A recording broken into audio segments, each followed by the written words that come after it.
এখানে আমাদের 14টা প্রদীপ রেডি হয়ে গেছে। আর এবার জ্বালার পালা সব প্রদীপগুলো।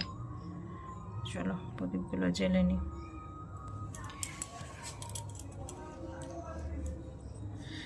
থালাটা ছোট হয়ে গেছে, থালায় জ্বালা যাবে না সবগুলো, ওই জন্য কয়েকটা বের করে নিয়েছি। এবার ভালো করে জ্বেলে নিই এগুলো।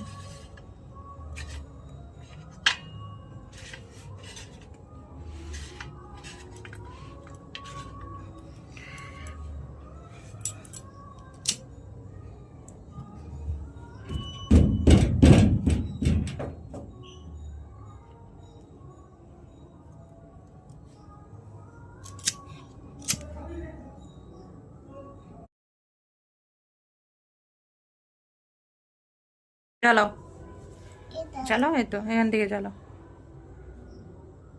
সোজা করে ধরো, সোজা করে ধরো, তেল পড়ে যাচ্ছে। দূর থেকে এরম করে ধরো, সোজা করে। হ্যাঁ দূরে ধরো, ধরেছো দূরে, দূরে ধরো। হ্যাঁ এগিয়ে এসো। হ্যাঁ এইদিকে তাকাও, বাস ছেড়ে দাও, ছেড়ে দাও। হয়েছে? তুমি জ্বেলেছো তো একটা, আগুন ধরে না, ঠিক আছে।